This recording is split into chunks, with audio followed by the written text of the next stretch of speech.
I was one click away. Yeah. Right. Good evening, audience. We have been too long away, but we're back.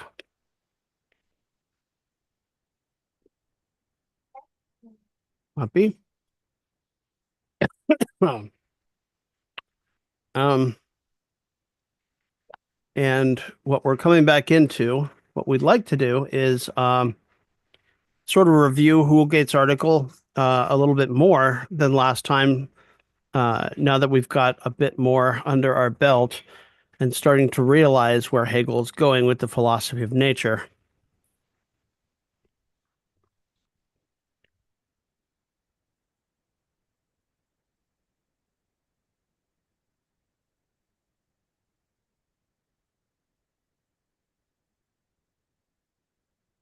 Mm. Okay. So screen is shared. There it is. All right. So Hoolgate goes through several different sections. Uh, he talks about philosophy, science, and experience, actually. And experience is what uh, the phenomenology of spirit is the science of experience. And he goes through the transition from logic to nature and what that gives us in terms of how to. What the? Just sorry, I'm trying to configure myself. Apparently, muting myself mutes everybody. Lovely. Shortcut. Okay. Sorry about that. No, that's all right. I guess I'll start over because I didn't know if I was muted or not. So, um, Hoolgate gives Stephen Hoolgate gives us a good overview of what the philosophy of nature is going to be about, and in a certain way, we already know from the end of the science of logic what it's going to be about. If you've read through any of the phenomenology or any of the logic, you know that as the dialectic progresses, the accent changes from being to nothing and back to being in the course of the logical progression. What this also means other perspectives is that you jump from the universal to the individual and then back to the universal, trying to bring the two into unity and, of course, failing in the science of experience, the phenomenology.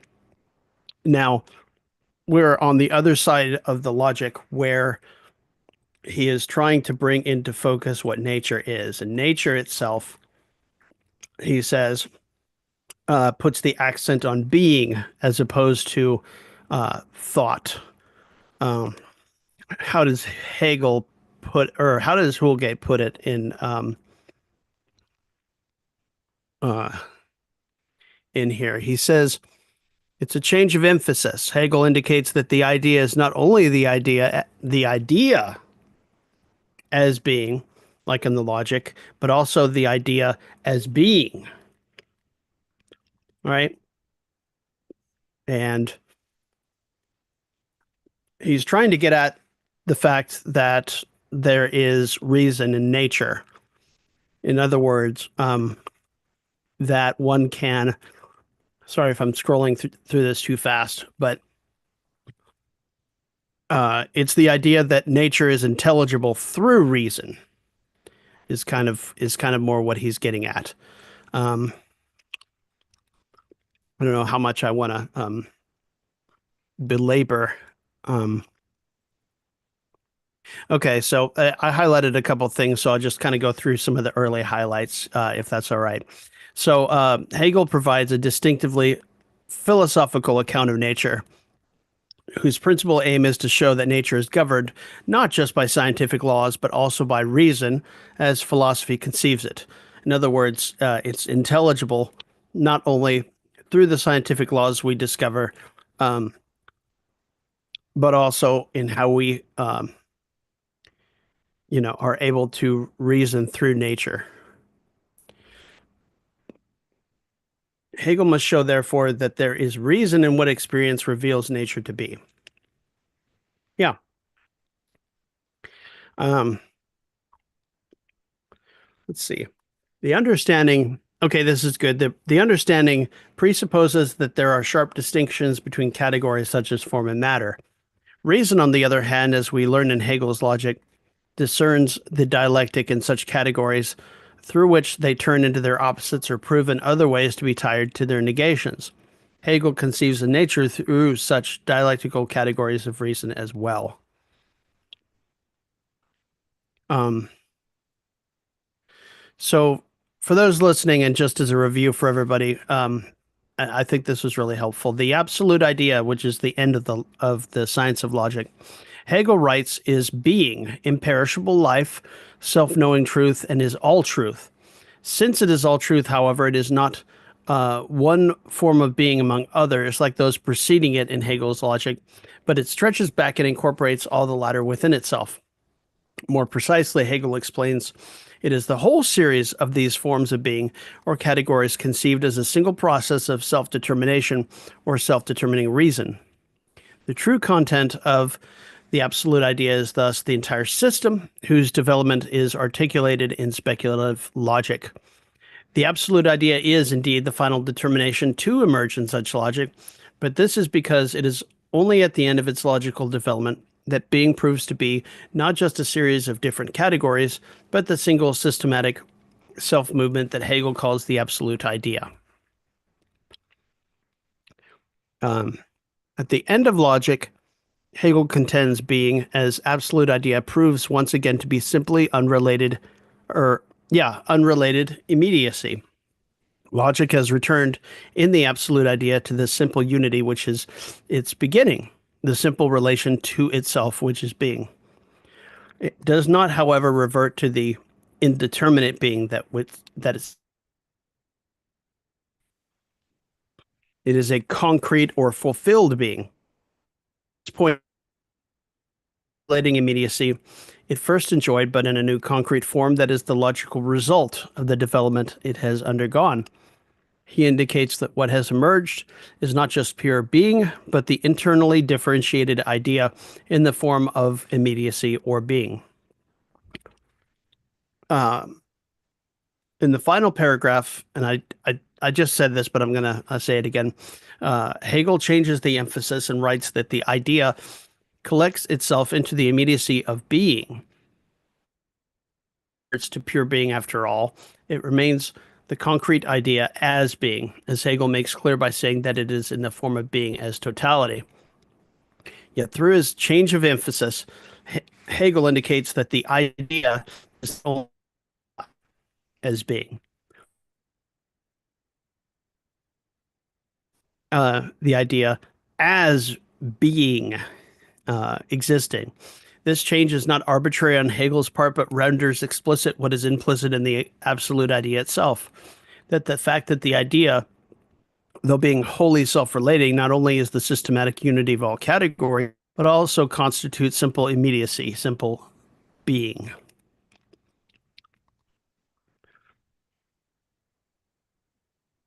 So it is no longer the idea, but nature itself. And it proves not only to be the absolute idea, but in being the latter also to be nature.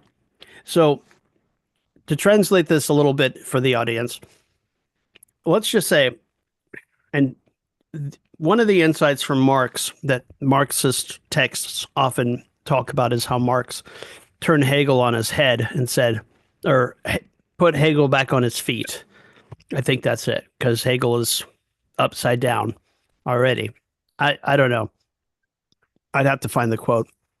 But the insight heavily implies that Hegel is an idealist. Of course, the problem with this comes when you read the philosophy of nature and realize Hegel is perfectly aware that history generates us, generates reality, that time and space precede thought. He knows if you're going to set up a science, he says, that can be applied to any subject matter, it has to be a thoroughly proven and developed science, logically developed. and the order of that is going to be reversed from what real so that you can match up thought in a scientific way with reality that already is. This is how he's able to write treatises on the state, how Marx can write a treatise on capital and help us capture in thought and our tactical planning as communists what our battle map is. What does the economy look like? And proceed from there. So, um,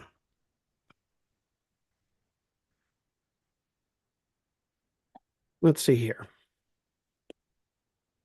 Ooh, I like this part. Okay, so it's kind of reiterating some stuff I just said. Yet Hegel's logic is the study of thought and being throughout its course. In such logic, Hegel states being is known to be in itself pure concept and the pure concept to be true being, so that the transition from logic to nature is in fact transition from being qua being, an absolute idea, to being qua nature. So becoming, for example, well, okay, being in logic takes many forms, culminating in the idea, but it does not yet take the form of space, time, and matter. So becoming, for example, is not becoming in time. If you've kept up with Borna Radnick's class on logic or any of his publications, he will tell you that when Hegel brings up becoming, it doesn't make sense to think of it without time being involved. And I really think Borna, um, I have great respect for him and for anybody tackling Hegel, but I think he's wrong because, and I think Houlgate's right here. He says, so becoming, for example, is not becoming in time, but simply the vanishing of being and nothing into one another. This is a form of negation that or thought level. All such forms of being, and if I'm wrong, if Born is watching this and he says, no, that's not what I said, then great, by the way. All such forms of being are thus purely ontological rather than spiritual, temporal structure, and in that sense remained enclosed in pure thought. Nature, by contrast, is being as the externality of space and time. What now needs to be explained, therefore, is why the absolute idea in collecting itself into the immediacy of being also takes the form of externality. So Houlgate goes into basically how this works and how the idea freely releases itself, discloses itself to be nature. Okay. Such release of itself is free because the idea proves to be nature through itself alone, through being what it is, and remains itself in the process. As Hegel writes, on account of the freedom, of this freedom, the form of its determinateness is just as absolutely free, the externality of space and time absolutely existing for itself without subjectivity. Sorry.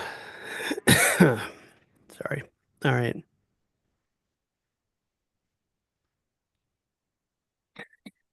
And when it releases itself in its immediacy, it becomes the other, but a sublated other.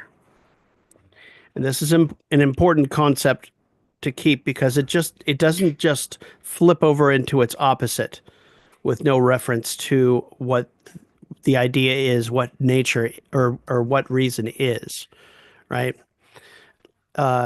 It releases itself, one, from being the logical interconnectedness of the categories and from being an explicit unity. Nature remained a further form of the idea and so remains a totality encompassing different moments, yet such moments are no longer logically interconnected and so must be external to one another. Furthermore, they no longer constitute an explicit unity and so must lack the moment of subjectivity or self-determining unity that characterizes the idea as such. The idea as nature, therefore, must be externality existing for itself without subjectivity. an externality that Hegel identifies with space. Okay, so we've been through all this before, or most of it. Um, and again, Houlgate acknowledges that Hegel knows that nature is the first point in time, so on and so forth. Okay. I think the thing that reminded me here is the initial inversion from absolute idea to nature was everything pointing in toward itself connectedness, so the determinateness, which was the opposite of that, is pointing all out. Yeah. Yeah. And it's an interesting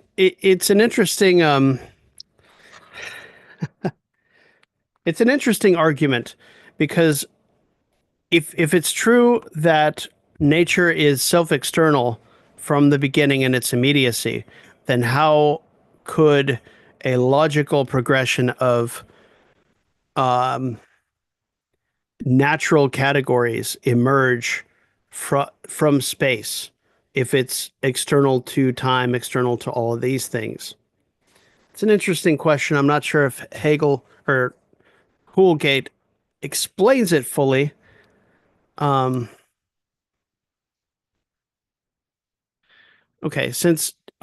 okay, this is what he's getting at. Since different phenomena in nature are also characterized by externality, and so are external to one another, more or less, they are determined in Hegel's view not just by the natural logical categories that inform them, but at the same time by other external factors. They are vulnerable to determination from without. Such factors are external to things, are not derivable from the categories that otherwise make things what they are. From the perspective of the philosophy of nature, therefore, these external factors determining natural phenomena are contingent. So, if you're thinking about in thought, being in thought, right? It's all internally connected and everything is shown to be a necessity. In nature, on the other hand, what can be brought into focus by thought about nature uh, can be necessarily connected together, but uh,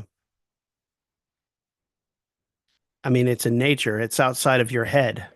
You know, the brain that creates thought is a part of nature, sure, but there are other things outside it. And so, from thought's point of view, um, these factors, these determining factors, are outside of what thought can control at first, and thus they're contingent. And he says they are perhaps explicable by science, but not by philosophical reason. In other words, they can't be derived from it. Um, once once explained by science, they can be matched up to what philosophical reason can uh, order nature as at a philosophical level, and that is exactly what the philosophy of nature is meant to do, is to bring reason in line with nature and show that all of nature is understandable from a scientific point of view. Um, Not everyone agrees with that. Some make the argument that there are just some things that cannot be explained by reason, uh, or maybe shouldn't be. Right? Uh, we've got to keep we've got to keep a little room for the mystical, and I think that's where you're getting into some of the Marxist philosophers like Bloch or Benjamin, who take a more than passingly mystical point of view when it comes to science and reason from a Marxist point of view. Um, it does great things, I think, for art and literature, Then we less just so, less just so for a scientific study.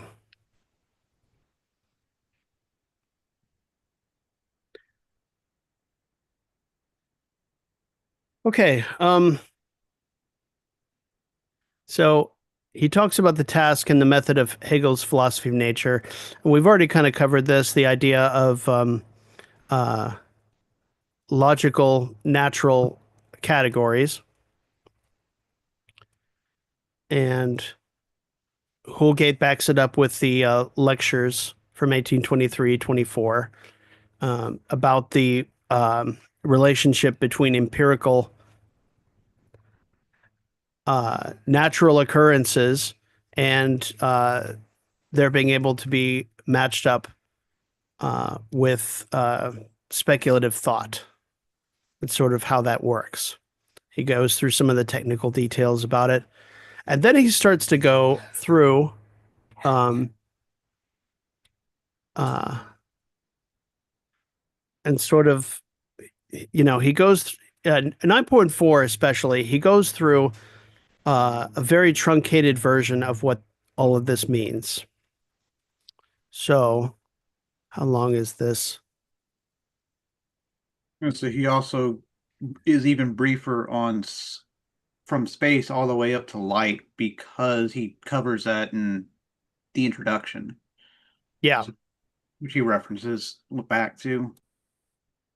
yeah. So,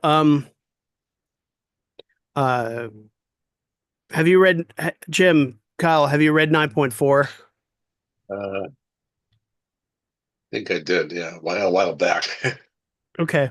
Yeah. Basically, I read through most of this, and it's really just a summary of most of the stuff we've already covered in the philosophy of nature.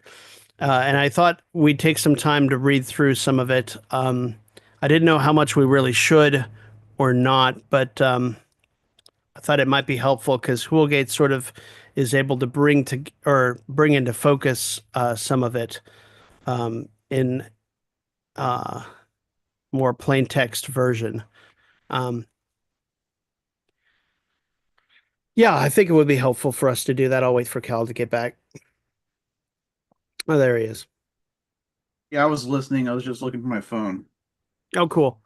Okay, so he says, and this just begins the summary. Mechanics begins with the abstract universality of nature's self-externality, which Hegel identifies with space. And through the moments of negation and negativity it contains, space then makes time, place, motion, and matter necessary, right? Matter, however, is initially no more than enduring, self identical space that moves. It separates itself or repels other matter, but it also attracts and is attracted by other matter, and so gravitates toward the latter. And so gravity, as we saw, is movement toward a center that lies outside of itself. So, and we've already talked about this in previous discussions, basically talking about how as matter coalesces into something that's more concrete, we actually see that gravity as a force, which he heavily criticizes against Newton, is actually just um, innate property, I guess you could say, of matter through its mass, through its heaviness, and so forth. Um, but then we go on and find that heaviness is actually a very abstract way to think of matter as well. And then we go on to the properties in matter that start to define how matter differentiates itself from other matter, and so on and so forth. It's interesting to me that before you really start to get into real concrete matter, right? He starts to go into the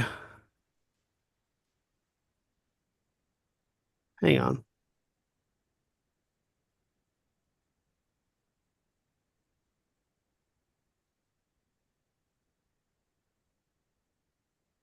Okay, never mind. I thought I saw something that was there, but it's not. Okay. So,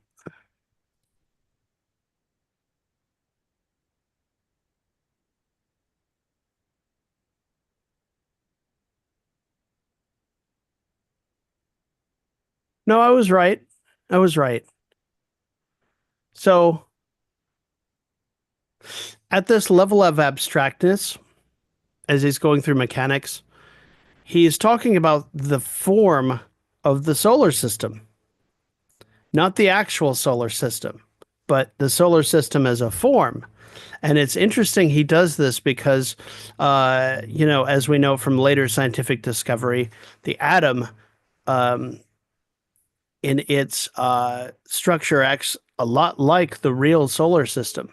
And so in the early sections of the philosophy of nature, you could almost say that he's got the big and the small covered in what, when he starts to talk about matter, mass, gravitation, center, and so forth, right? And we've already kind of gotten through this, but it just strikes me reading this how early he gets into the solar system and how how that works. It's actually quite elegant, I think. Um, yeah, what I was talking about earlier, Hegel argues since matter has now resolved itself into form, it is no longer simply heavy and divided into masses that are quantitatively distinct. It is also at least implicitly qualified matter. And when matter is conceived explicitly as having a distinctive form or quality, we enter the sphere of physics. And so it's interesting to me how matter and motion and the mechanics of that are actually the prerequisites for what real physics consists of. Oh, I love this. Two things should be noted about this transition from mechanics to physics. And we recently got here in a previous class. And so this is really apropos. First, it is a logical transition or natural logical, not a strictly natural one or historical one for that matter. Same with the logic. Stars did indeed give birth to the naturally occurring chemical elements, but this is not what Hegel has in mind here. His claim is a logical one, that form is materialized in the solar system and the materialization of form becomes fully explicit in physical matter. Second, the physical qualities of material bodies do not supplant their mechanical properties, but constitute a dimension of bodies that move and have mass.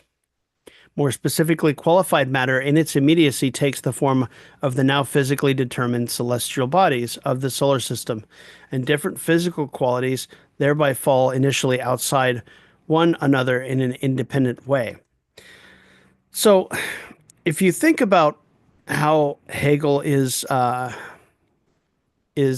approaching this, in order to build up a science, a philosophical science of nature, it's almost like he's got a set of transparencies. And if you put all of them together, all 10 of them, you see a full picture. But he takes apart the transparencies and lays them down one after another on each other, right? And the first transparency is space. There's not much there. And there's not much that space does. As you lay down the transparency of what space turns out to be. Wow, I need some water. You find a fuller picture.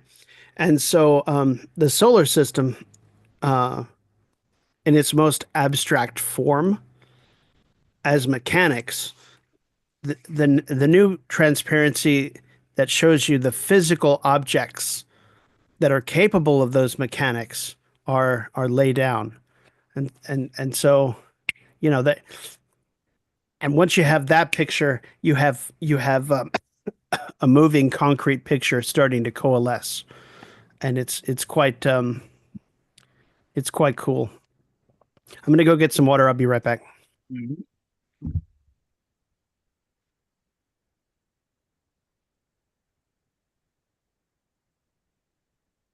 Talk amongst yourselves.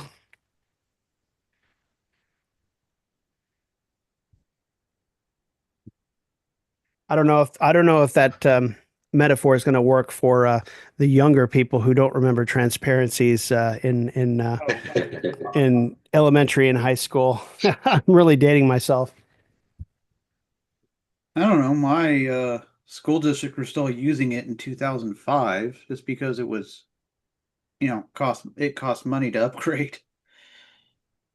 Ugh.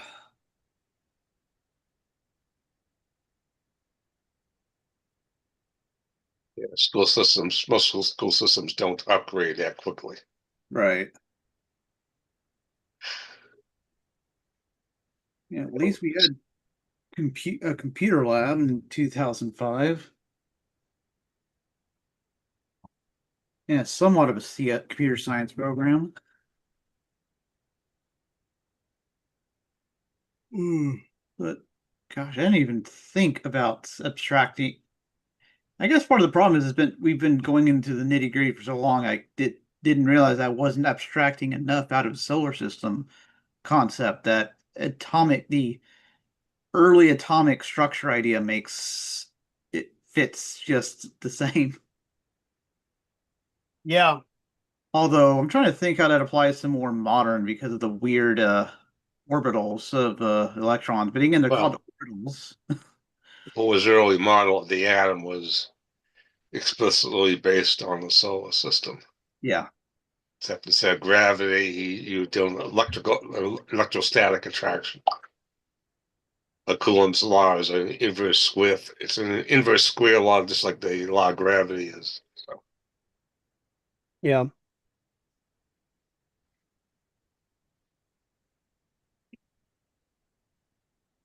It almost makes me wonder what I missed on the first read through, because if he's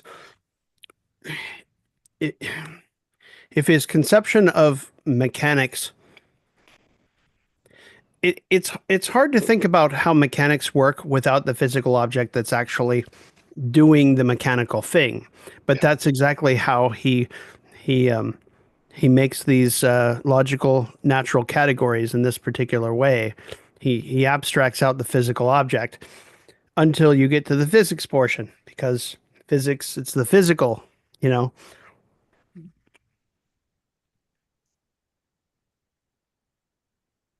Um,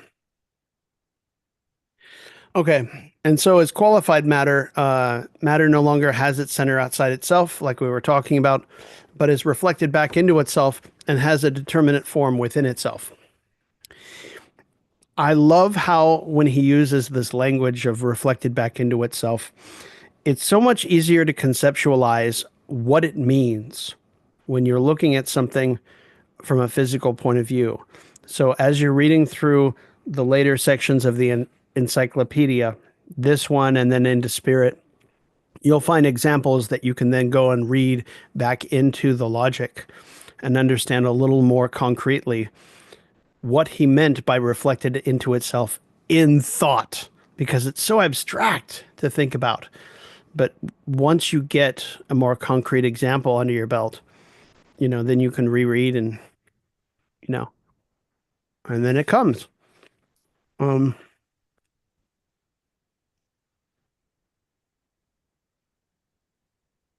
see.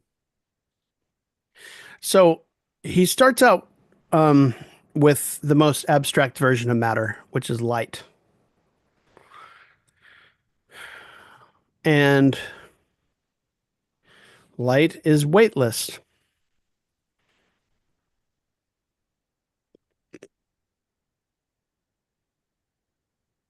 infinite self externality, and so moves with absolute philosophy. This, in turn, is taken by Dieter von Schneider to mean that implicitly Hegel agrees with Einstein that light moves at the same constant speed, regardless of the frame of reference. And yeah, it gets into dark matter. And we'll get to this. We're barely into physics. Um, but to kind of give us a foretaste of physics, he starts with light, and then he goes into dark matter, which is heavy matter as itself qualitative, basically the opposition to light's abstract identical ideality. Indeed, since such matter is logically separate from light, it is opposition in its own self and so far falls apart into a duality. It is characterized, therefore, by the two forms of difference that, in the doctrine of essence, are not just moments of identity. Qualified heavy matter thus takes first the form of corporeal diversity or material being for self. And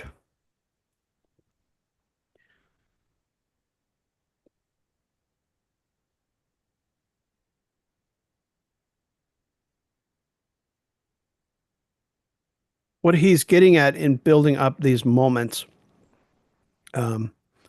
in the physics, which we haven't gotten into, is he's building up a conception, uh, um, transparency by transparency, uh, of what happens within the physical realm with matter and in what context. And when he gets up to the earth and it's the processes that are involved in the earth's atmosphere, he gets into meteorology, he gets into the elements. And we all know from, our fantasy reading or cartoons or whatever, the old earth or air, fire, water, and earthiness. And the way Hegel organizes it is as processes that sublate each other.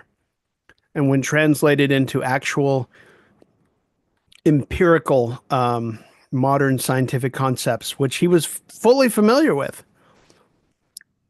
the philosophical picture actually looks quite modern. Okay.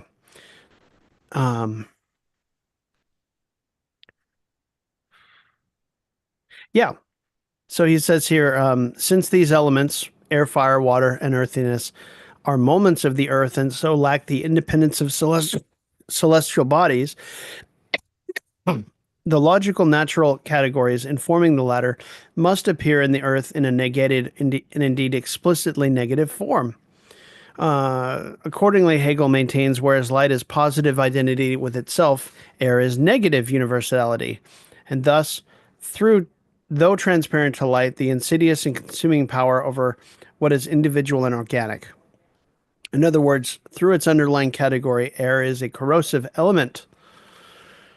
The elements are then further negated in the elementary or meteorological process in which Hegel maintains they change dialectically into one another. In this case, both logically and naturally. This process principally involves water and air and is exemplified by atmospheric condensation, producing clouds and rain, and Water cycle. evaporation. Oh, go ahead. Yeah. The water cycle. Yes, exactly. It's exactly the water cycle. Right. Like, how do you talk about the water cycle from a philosophical category point of view? Well, this is kind of gives you an idea of how he does it, and it perfectly aligns with the scientific process. And evaporation, in which for Hegel, water changes its state from liquid to gaseous, is not just thinly distributed as liquid water through the air. Yet Hegel also sees such a dialectical change in the igniting of tinder through air compression in a fire piston, even though this is not a meteorological process, and he claims that this empirical phenomenon finds its deduction in the logical transition from air as the negative to fire as self-relating negativity. Such change is evident too in volcanoes, in which, though again not meteorological processes, the earth produces fire from within itself. And, the next section, he's continuing to do this as he builds up this complete picture of what nature is and produces. And he gets all the way up to the organic through chemistry and whatnot.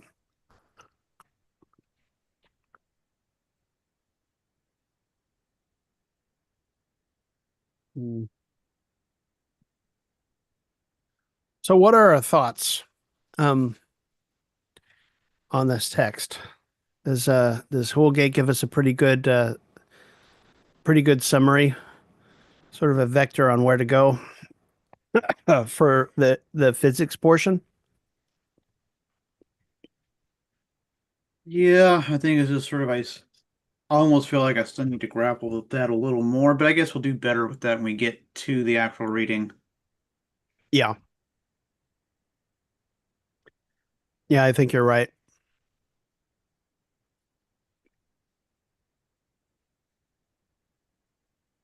Mm. Yeah, he he starts to talk about the properties of matter as well: brittleness, ductility, malleability, elasticity. Um, and as he lays down each succeeding um, transparency, uh, matter becomes more and more coherent. He concludes, yeah, I'll read this. Hegel concludes his physics by arguing that individuality in its developed totality requires bodies to relate to one another, not just through surface contact, but as individual totalities as whole particular bodies. In such chemical relations, he maintains, bodies that are simply opposed to one another, such as acids and alkalis, combine to form natural salts, neutral salts, but compounds are also separated into their components. In this process, all such bodies prove to be not just the immediate presuppositions of chemical reactions, but products of the latter, moments whose existence is dependent upon and relative to the process that gives rise to them. What is thus posited in general in the chemical process, Hegel writes, is the relativity of the immediate substances and properties. And the thing I really like about this observation is it could very well apply to Marx's Capital, in that the commodity is both produced by and the prerequisite to the capitalist production and reproduction process. There's no chicken and the egg problem. It's both the chicken and the egg once the process starts to produce and reproduce itself. It's a circle. Now, capitalism itself is not an absolute circle. It is a pseudo circle, which can be eventually historically superseded, as Marx was able to show, especially with the transition from feudal production relations to capitalist.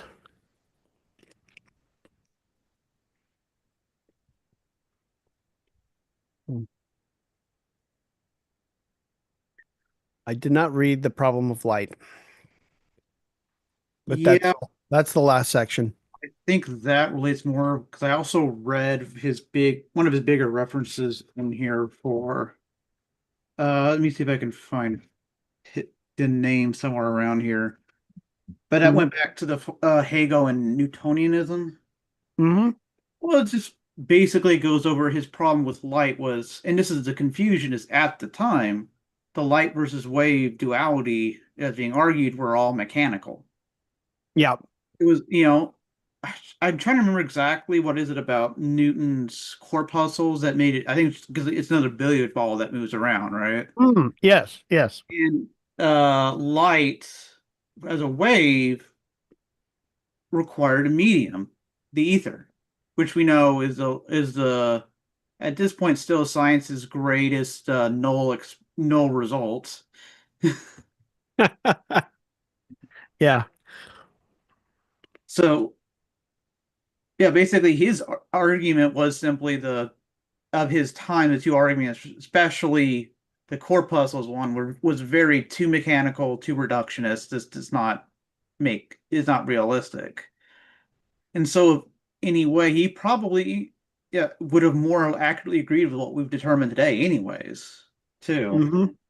Mm-hmm. Um, I don't remember exactly his arguments. Maybe we can find it in here. I get the impression that the reason that Newton uh, erred on the side of the mechanical a little too much was searching for what he could measure and what was easily measurable from the observable phenomenon without going that, I guess you could say. It's Uh, good for math equations. yeah, Anyway, go ahead. unfortunately, Yeah, go ahead. I got math equations now.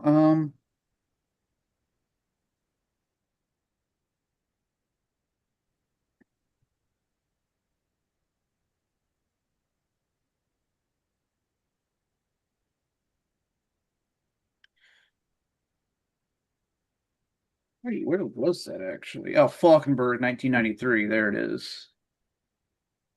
The problem with his account, like, well, so maintains no distinct corpuscles. Due to photons have no mass, yet he goes further and says light is without difference in itself, so it contains no distinct corpuscles or waves at all. Notice.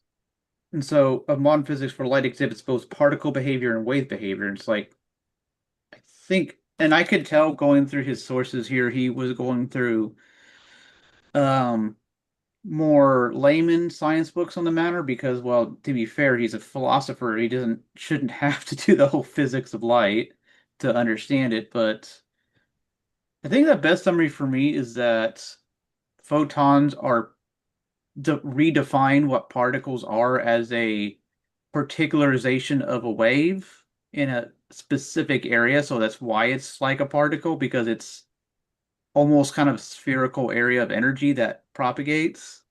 Hmm. Yeah, and that to me because why it feels dialect like a dialectical sublation is because particle is redefined in a new manner that is with its opposite wave. This kind of, yes.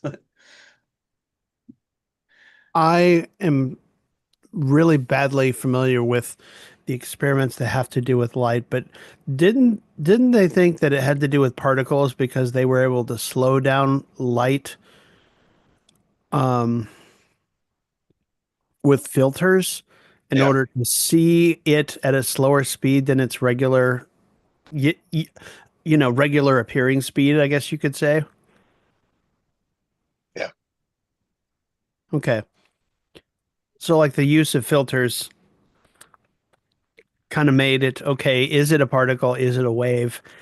Well, it's both. Yeah, they have experiments that make it act like that it definitely has to be a particle, and they have other experiments that definitely has to be a wave, like the double slit experiments. Hmm. Yeah. Hegel's day, they already had diffraction studies of diffraction, which supported the wave theory. Yeah, and I think what was it in Falkenberg, Hegel, I'm not sure if it was Falkenberg or somewhere else where Hegel was talking about he didn't really agree with Snell's law. No, it's actually in nature, I think, that came Yeah, from.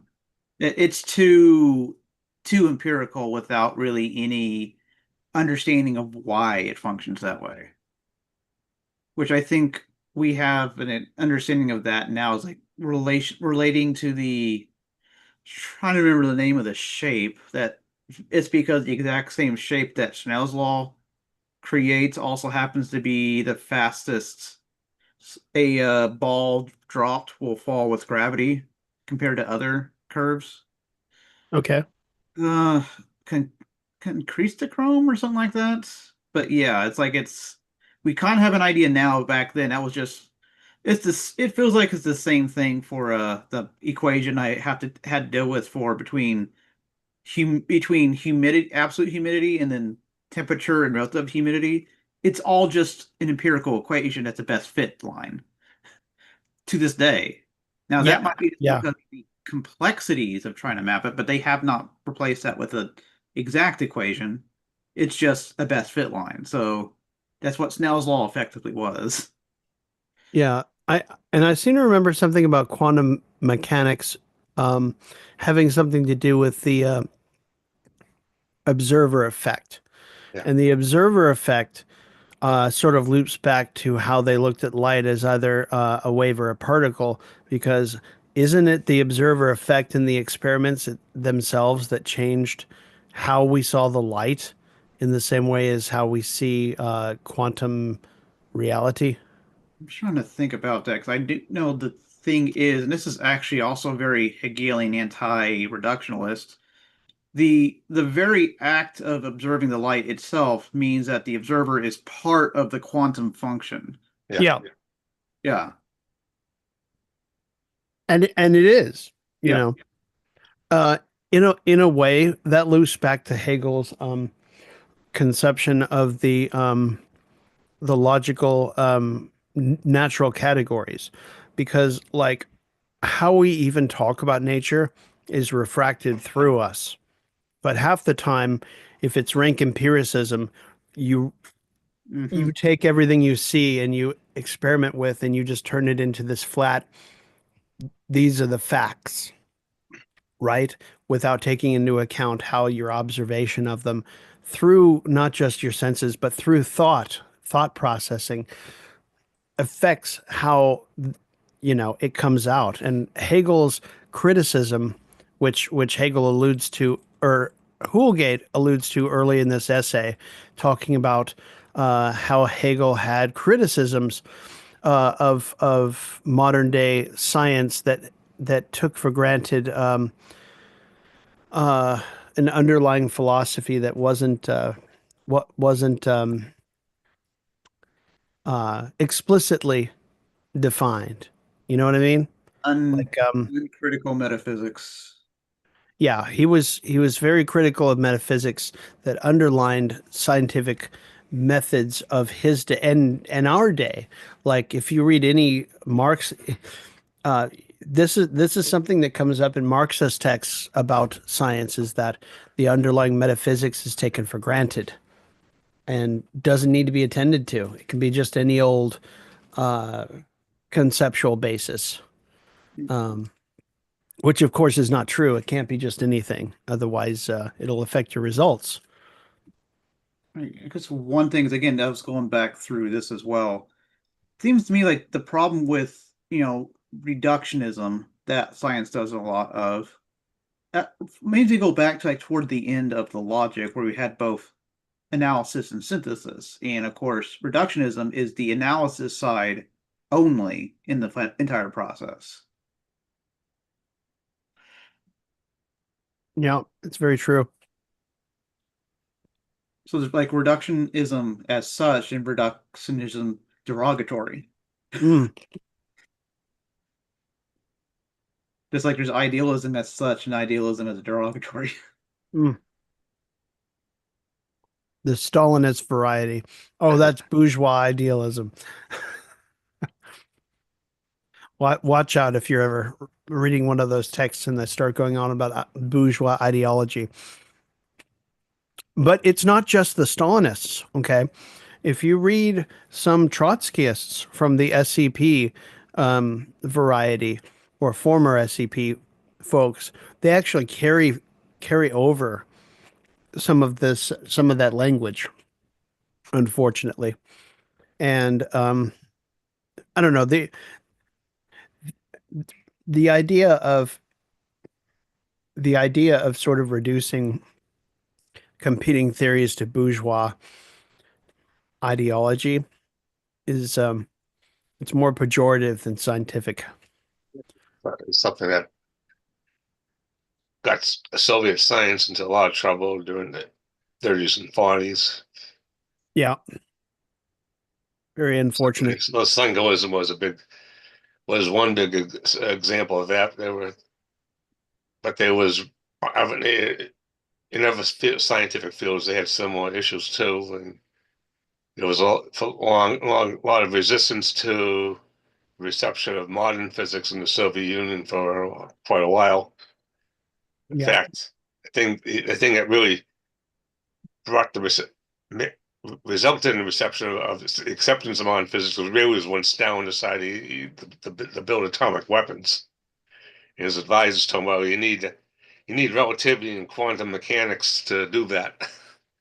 So Stalin said, "Oh, Yeah. those are fine." So Yeah, yeah. And it just shows you how much of Stalin's approach was pragmatism. Yeah. Uh, Something that, of course, he said only affected the West until it's time to build the bombs, and then okay, we're fine. You know. Oh, Daddy, yes, honey. What do you want? popsicle. I don't have another one, honey. I already gave you one. Daddy, I want one. No. And in Stalin's day, cybernetics was a big bourgeois no-no. 52. Oh my gosh. Then and when Khrushchev came in, they did 180-degree shift. All of a sudden, cybernetics.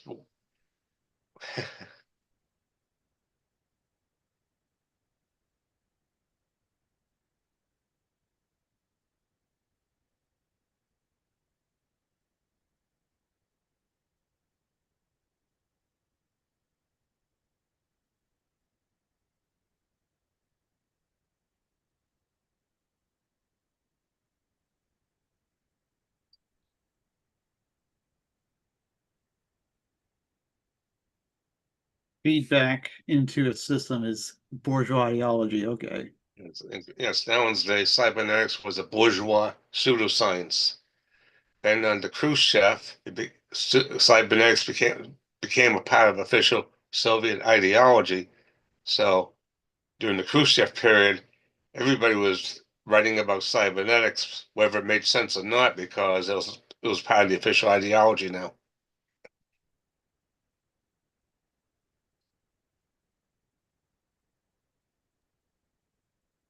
On the All other hand, right. Khrushchev was still fanatical syndicalist, even more than Stalin was. That's just it's just a shame.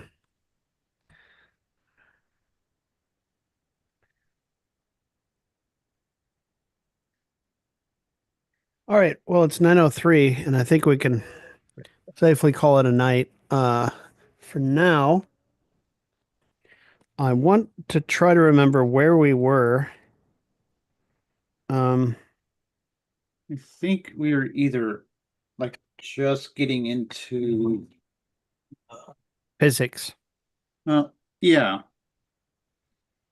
Like okay, there's absolute you kind of got into light and then we're heading toward the end of universal individuality, but it's been a while enough. Yeah, we were going up to the elements last time, so Okay. that's where we ended up stopping, but I almost if we want to double back a bit, we can just to start physics off again. Yeah, we could start physics again if you want. Yeah, I think we should, especially because I almost feel like I do a better understand this better this time. Yeah. Okay.